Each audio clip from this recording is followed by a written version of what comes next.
그러니까 이게 셋이야? 네, 셋이에요. 아, 이게 멋대가리 없는 남자더라고.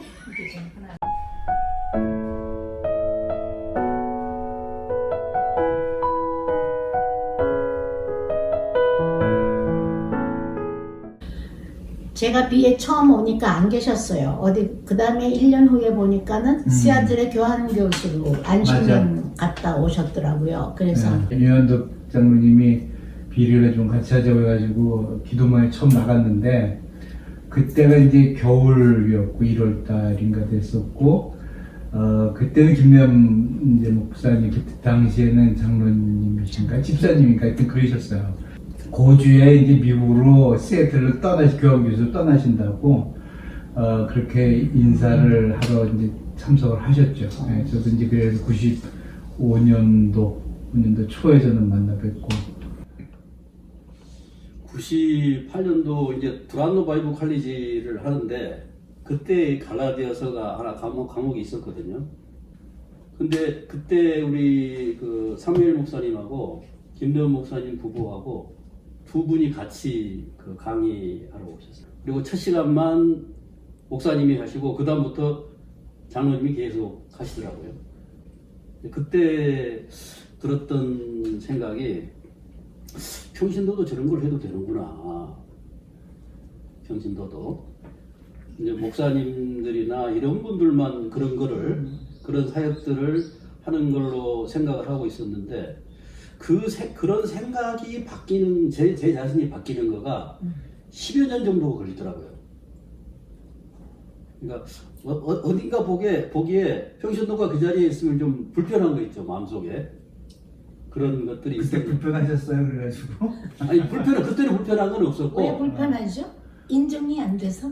그러니까 뭐 목회자들이 서야 될 자리인데 네. 평신도가 그렇게 한다고 하는 부분에 대해서 그러니까 이제 그런 관습적인 그런 거가 굳어져 있었던가 봐요. 우리한테 그런 게 있죠. 예. 제가 처음 전도와 제자 양육을 비해서 처음으로 한 거예요. 예. 했을 때 조 목사님이 그 당시에 김사무엘 목사님이 출타하셨을 때는 이분이 하신대요. 그래서 저 평신도가 뭘 편집도 가능하답니다. 저 평신도가 뭘 안다고 자기가 왜 대타를 해? 목사님이 안 계시면은 우리가 휴방도 하고 좋을 텐데 왜 저분이 나서서 저래? 그때부터 이분이 약간 눈에 좀 나갔어. 정확하게 내 얘기해. 눈에 그때 이제 들었던 생각이 그 전문 적인 영역을 가지고 있으면서 이 신앙에 대한 거를 같이 양쪽이 겸비하는 부분에 대해서 좀 많이 생각이 들더라고요. 그 부분이 되게 좋게 보이더라고요. 교수라는 것을 하면서 그 다음에 이 말씀 사역을 하는 것이 되게 매력되게 보이고 저런 삶이 좀 좋겠다 라는 그런 마음속에 희망이나 바람이나 이런 것들이 생기더라고요.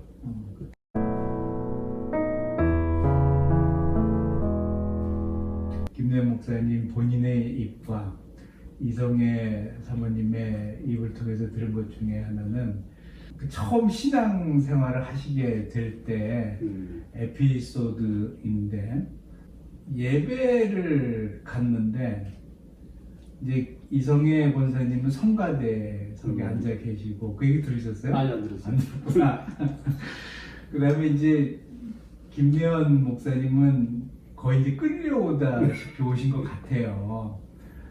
회중석에 앉아 계신데 오늘 게 아니고 작은 교회인 걸로 기억해. 아침에 등산 일찍 가고 오셨는지 뭐 약주를 좀 하고 오셨대요. 약주 드셨다는 건 기억이 예. 그리고 이제 예배를 오셨는데 이사야 권사님은 앞쪽에 계시고 앞에 계신데 이제 예배 중에 잠이 드신 거야. 잠이 드신 것뿐만이 아니고 코를 너무 크게 고는 거예요. 그러니까 그 앞에서 이사야 권사님이 이러지도 못하고 저러지도 못하고 있다가 결국은 그 예배 중에 설교 중인가 이렇게 내려와가지고 깨워서 코고는 걸 스탑시켰다는 그런 얘기도 있거든요. 확실히 하나님이 살아계신 게 이제 우리 간증하셔서 얘기하셔요. 2007년도에 저도 이제 그 신학교를 갔는데 그때에 이제 첫 공납금을 그 입학금을 목사님이 주셨거든요. 그런 일이 있었어요? 네, 왜 나는 근데 안 주셨지? 좀 많이 있어 보였나 보죠. 그런가? 7년도에 그렇게 시작을 한번 해보라고 그렇게 해서 이제 계기가 돼서 여기까지 왔는데 목사님 돌아가시고 마지막 그 하관 예배 드릴 때인가 그때 하여튼 설교를 저한테 부탁을 했었거든요. 그 5월달이라서 5월달 꽃말을 이렇게 해보니까 그 몰래 바친 사랑, 예? 그 말이 생각이 나서 이 사람들은 모르지만 그렇게 남모르게 많은 그런 것들을 이렇게 베푼 것들이 많이 나오더라고요. 그런 것들이. 목사님이 제일 처음 그렇게 본인 하시고 한번 해보라고 그렇게 도전을 하셔서 시작을 했던 그 기억이 있거든요. 처음에 목사님이 그 신학대학 들어가셔서 신대원을 들어가셔서 가셨다고 하시면서 웃으면서 하시는 말씀이 목사 안수를 받는 게 목적이 아니고 일을 하다 보니 좀 더 확실히 알아야겠다. 예. 그리고 딱 단어가 맹목적인 시련이 되지 않기 위해서 나는 신학교를 갔다 이렇게 말씀을 하셨어요. 그래 나중에 안수를 받으시더라고요. 싱가포르 가실 때 그때 제 생각에 이때를 위한 것이었구나. 본인 생각으로는 목사 안수까지 받을 생각은 없으셨는데 싱가포르에 가서 목회하시고 그 다음에 그 모든 일들을 잘 하시기 위해서 안수를 받으셨구나 이런 생각이 들더라고요.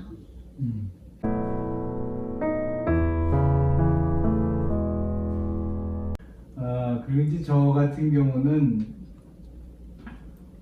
싱가포르에 2008년 뭐 그때 가서 거기 이제 비를 하셨던 분들 뭐 그런 분들이 중심으로 교회를 세울 그런 계획을 좀 갖고 있었잖아요. 이제 기도하면서 어느 분이 여기 목회자로 가시는 게 가장 좋을까? 김면 그 당시에 이제 목사님이시기도 했어요. 신학을 하시고 안수받고 그 김면 목사님 가장 좋으신데 아까 말씀하신 거 마찬가지 뭐 당뇨도 있으시고 연세도 그때 뭐 60을 훌쩍 넘기신 것 같은 때이기도 하고 그 2008년 9년이었죠. 과연 이걸 말씀을 드리면은 승낙을 하실까라는 강한 그런 의구심이 있었지만 대안이 없었기 때문에 목사님을 만나 뵙고 사모님하고 목사를 만나 뵙고 싱가포르에 우리 비교를 하나 시작하려고 그러는데 혹시 목사님이 가셔서 이렇게 설립을 해주시면 좋겠다라고 이렇게 제안을 드렸더니 감사하시라는 거예요. 아직도 기억이 나요. 그분 댁에서 이렇게 제가 찾아가서 그 제안을 드렸는데 감사하시다고 하면서 이 나이에 교회를 개척할 수 있게 되어서 감사하고 또 마지막 그래도 본인이 목사가 되는데 이렇게 목회를 할 수 있는 기회를 하나님이 주셔서 감사하다고 그래서 이렇게 기쁨으로 그 교회를 섬기려 떠나셨어요.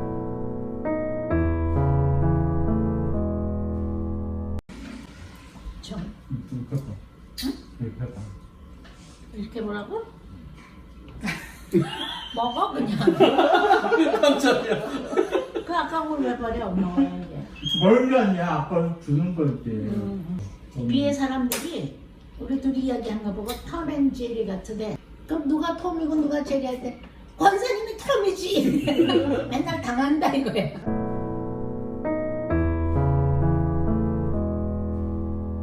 그 갈라디아서 이제 강의식으로 들은 거죠. 강의식이지 뭐 네. 쭉 모아놓고 했어요. 예.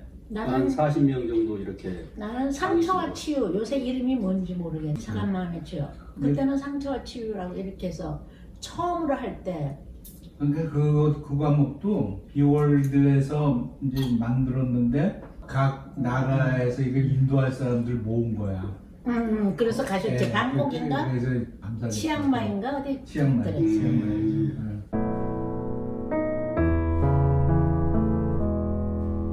그냥 95년도에 이제 기도 모임에서 김래원 목사님 만난 그 얘기 아까 했잖아요.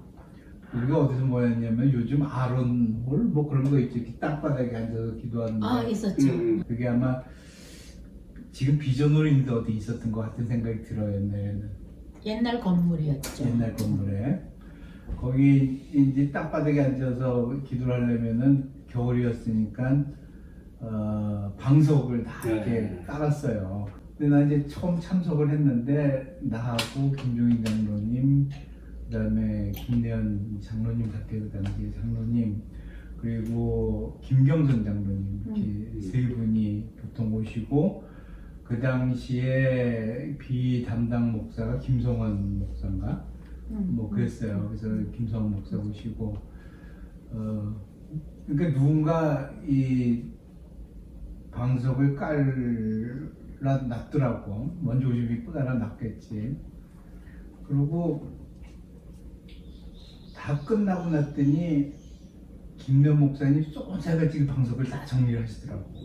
장로가 저렇게 솔선수범해가지고 뭔가 이렇게 굳은 일을 한다는 거에 대해서 저는 그때 사실 충격을 좀 받았어요. 네.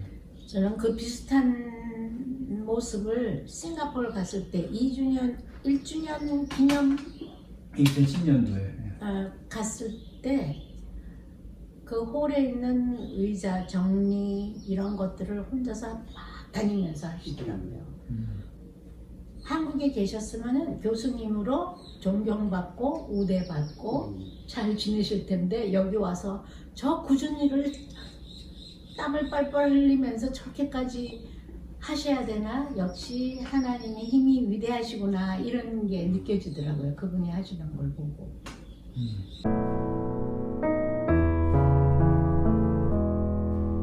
비라는 단체도 선교 단체이고 어떤 기독교적인 것 같은 단체니까 목회적으로 의논해야 될 일들이 가끔 생겨요. 뭐 이런 일도 생기고 저런 일도 생기고.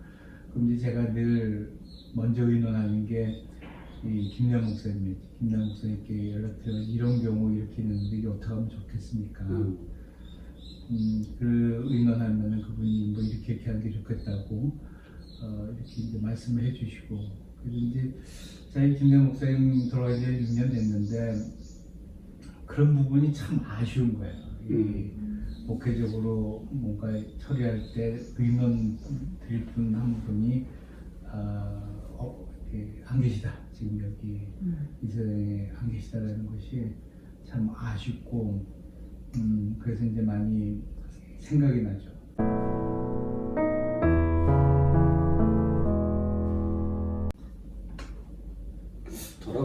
돌아가시기 전에 이제 그 병실을 한번 이렇게 방문을 했는데 사람이 이제 마지막에 그 자기 신앙이나 이런 것들이 그 말씀은 안 하지만 표정이나 이런 거에 다 이렇게 묻어나잖아요. 저한테 뒤에 상속 문제나 이런 부분들을 좀 잘 처리해 달라고 이렇게 부탁을 하시면서 근데 전혀 이렇게 그 근심이나 이런 게 없으세요. 거의 이제 마지막 그 말씀을 하시는데 사모님 좀 잘 부탁한다고 그 상속 문제라든지 그런 것들. 근데 얼굴이 너무 평안해 보여가지고 이 사람이 마지막 가는 길이 참 아름답다. 마지막 가는 길이 그렇게 마음의 확신과 평강을 가지고 하나님 만나러 갈 수 있다라고 하는 그런 부분들이 이제 말씀으로 느껴지는 게 아니고 이렇게 분위기로 느껴지니까 참 마지막에 그렇게 평화롭게 하나님 만나러 가는 그런 삶이 필요하구나. 그 장면이 계속 기억이 나요. 그 장면이. 저는 이제 집이 근처니까 자주 갔어요. 자주 가서 이제 쭉쭉 이렇게 그 병이 악화되는 것을 지켜볼 수가 있었는데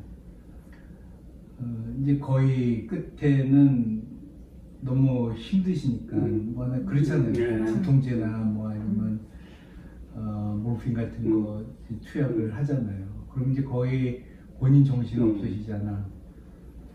근데 그러면서도 본인 의식은 없는데 뭔가 혼자 소리를 하시는 거예요. 근데 혼자 소리 하시는 게 굉장히 은혜로운 거야. 그 소리들이. 네. 김형희 목사님하고 이제 같이 한 번은 간 적이 있어요. 그랬더니 형희 목사님이 그것을 같이 이렇게 보면서 내가 저 지경이 되면은 마스크를 씌우라고 자기 무슨 말 할지 모르겠다. 이렇게 신앙적으로 성숙해지신 모습들이 사경을 헤매는 중에서도 뵐 수가 있어서 그 부분도 제게는 참 기억에 남는 부분이긴 해요. 나도 저런 종말을 맞아야 되는데 특히 비에서 굉장히 필요한 분, 김인균 집사님도 마찬가지로 정말 필요한 분이고 너무 정말 말 없이 소리 없이 모든 일을 잘 해나가시는 분인데 그렇게 데려가시고 그래서 하나님 왜 그렇게 하세요? 왜 그렇게 하세요? 근데 제 마음에 원망이 들어온 게 아니라 하나님께서 그 신실하신 분들을 거두어 가시는 이유는 뭘까?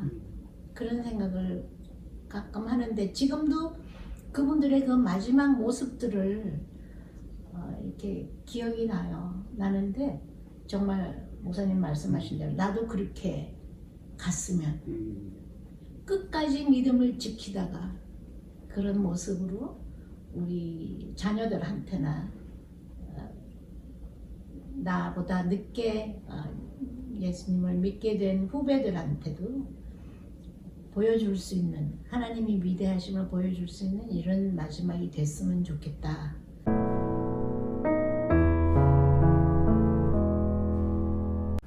한마디로 표현하려고 한다면은 예수님의 희생을 삶에서 실천하신 분이다라는 생각이 듭니다. 뭐 그런 허드렛 일들 그런 것도 남이 다 하기 싫어하는데 본인 스스로 기쁨으로 이렇게 감당하시고 초창기에 95년도 6년도 그때 저희들이 이제 중국 인코라는 곳에서 조선족 분들 그 비세미나를 한 적이 있는데 이분들이 우리가 멀리서 왔으니까 잘 대접한다고 특별한 고기를 이렇게 구워줬어요. 개고기야, 개고기.